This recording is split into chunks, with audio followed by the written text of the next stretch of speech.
The first time Gerald touched me, I told myself I imagined it. The second time, I made excuses for him. But the third time, I was lying in my own bed, in my own home, and I felt his hand on my shoulder in the dark. And I knew that the man my husband called his father, the man I called family, was the biggest threat in my life. And nobody believed me, not even my husband. But God was watching, and what happened to Gerald 18 months later, I wouldn't wish it on my worst enemy. Almost.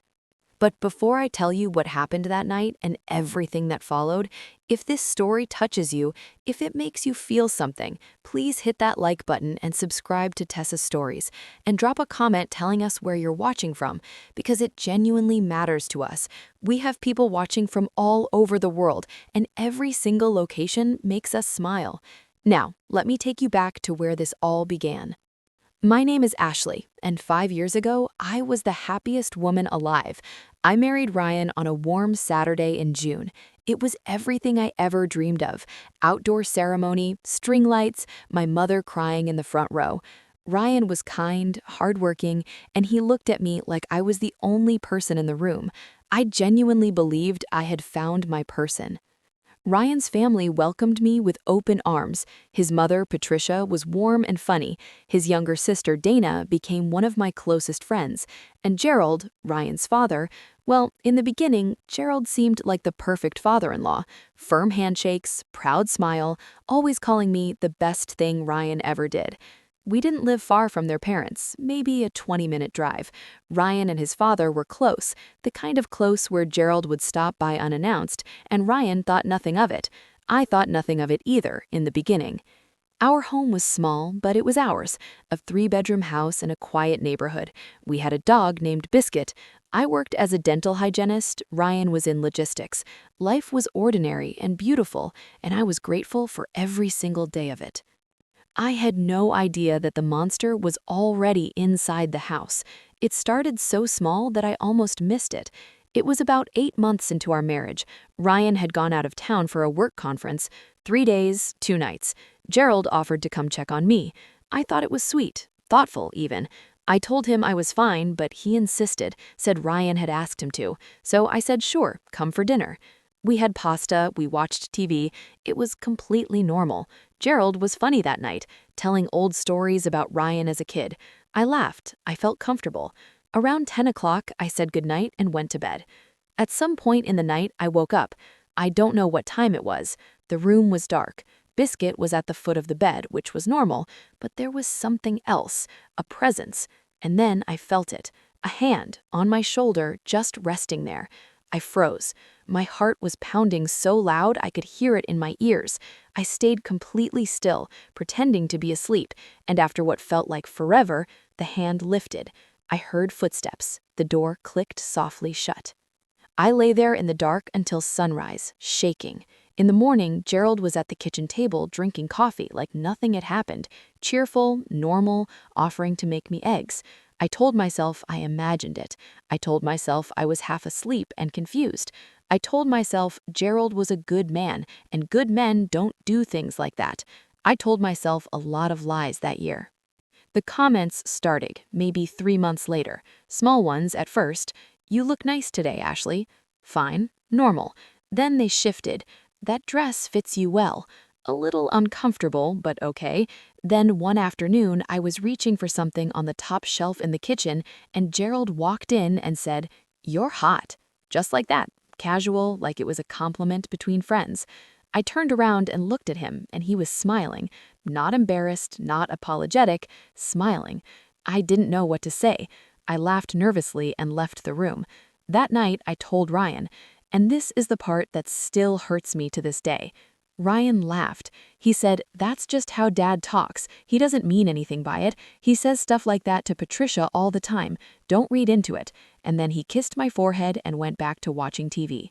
I felt so alone in that moment, so completely alone. I called my mother that night.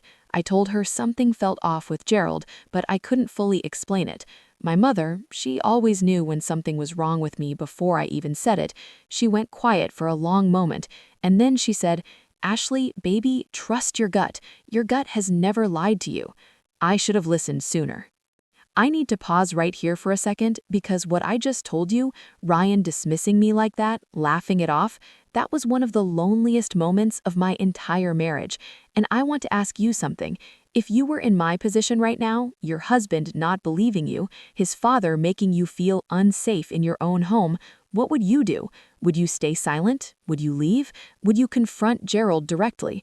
Drop your answer in the comments right now because I genuinely want to know. And trust me, what I decided to do next surprised even me. For a while, I managed it by never being alone with Gerald. If Ryan wasn't home, I didn't open the door.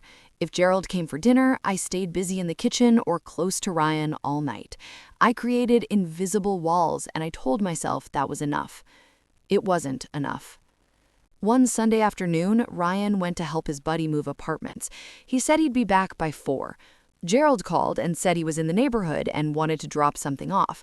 Ryan had already told him he was out. I said, fine, drop it at the door. Gerald said he needed to use the bathroom quickly, just 5 minutes. I don't know why I opened that door.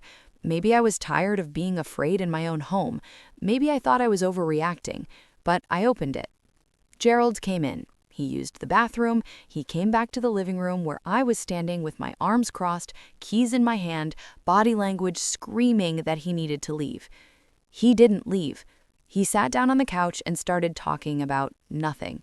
The weather, some neighbor's dog, and then he patted the seat next to him and said, "Come sit, you're making me nervous standing there like that."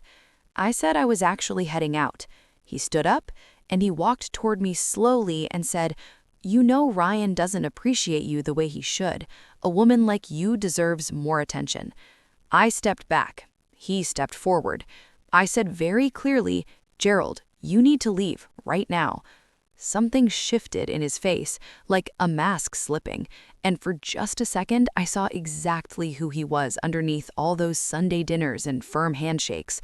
Then Ryan's car pulled into the driveway. Gerald straightened up, fixed his shirt. By the time Ryan walked through the door, Gerald was laughing at something on his phone like nothing happened. I stood in my kitchen and I made a decision. I started writing everything down.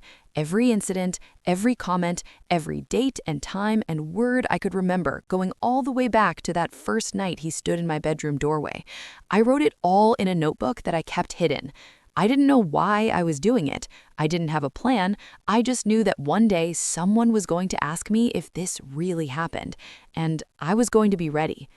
What I didn't know was that someone else was already building a case against Gerald, someone he had hurt long before he ever met me. And when their paths crossed again, everything I had written in that little notebook was about to become the most important document in a criminal investigation. Stay with me because this is where everything changes. I told Ryan everything, not hints, not suggestions, everything. I sat him down one evening, notebook in hand, and I read every single entry out loud. Ryan went silent. I thought that silence meant he was finally understanding, finally seeing it. But then he said, "Why didn't you tell me sooner?" And before I could answer, he said, "Unless you're exaggerating." That word broke something in me that never fully healed.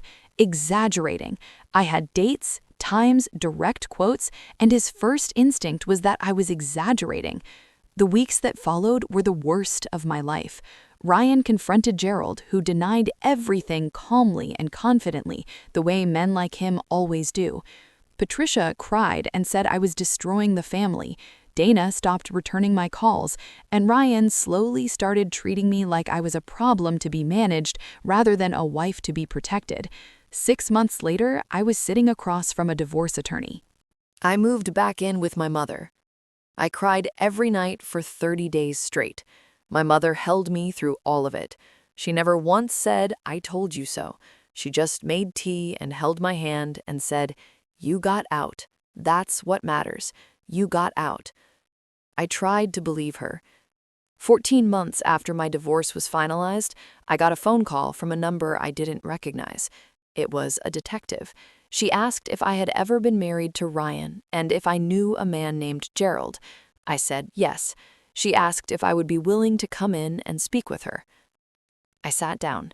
A woman had come forward, a woman from Gerald's past, someone he had worked with years before I ever entered that family. She had finally found the courage to report what he had done to her, and as the detectives began investigating Gerald's history, they started finding a pattern: other women, other incidents, a history of predatory behavior stretching back further than anyone had realized. The detective asked if I had anything documented. I thought about that little notebook. I said yes. I still had it. Everything I had written during those dark months inside that marriage, every date, every comment, every incident became part of a larger picture that investigators were building. My documentation didn't just tell my story, it helped corroborate the stories of women who had suffered far worse. Gerald was arrested. I found out through a news alert on my phone. I was sitting in my car outside a grocery store, and I read his name on my screen, and I sat there for a long time, not moving. I didn't feel joy. I didn't feel victory. I felt something quieter than that. I felt like the truth had finally decided to stand up. Ryan called me the night of the arrest. First time we had spoken in almost a year. He said he was sorry. He said he should have believed me. He said he didn't know how to live with what his father had done. I told him I forgave him. Not for him, for me. Because carrying that anger was too heavy, and I had already carried enough. Gerald faced criminal charges. The legal process was long and painful for everyone involved, but the truth came out, the way truth eventually always does. As for me, I rebuilt, slowly, quietly. I went back to work, I got a promotion, I started therapy, I got a second dog because Biscuit needed a friend. I laughed again, really laughed, the kind that comes from your belly and surprises you. My mother said I looked like myself again. That was the best thing anyone ever said to me. Before I go, I want to leave you with something real. If you are sitting somewhere right now feeling like nobody believes you, write it down. Document everything, not for revenge, not for a court case, just because your experience deserves to be recorded. Your truth deserves to exist somewhere permanent. And if someone you love dismisses your pain, minimizes what you felt, calls you dramatic, or says you're exaggerating, that is not love. Love believes you. Love protects you. Love does not make you prove your own suffering. You are not too sensitive, you are not imagining things, and you are never alone. Gerald thought he was untouchable. Men like him always do. But karma has a memory longer than any of us.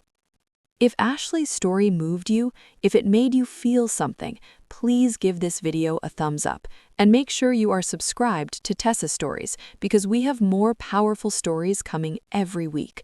Drop a comment telling us where you're watching from and tell us, did Ashley make the right decision for giving Ryan? We want to hear your thoughts. We'll see you in the next one.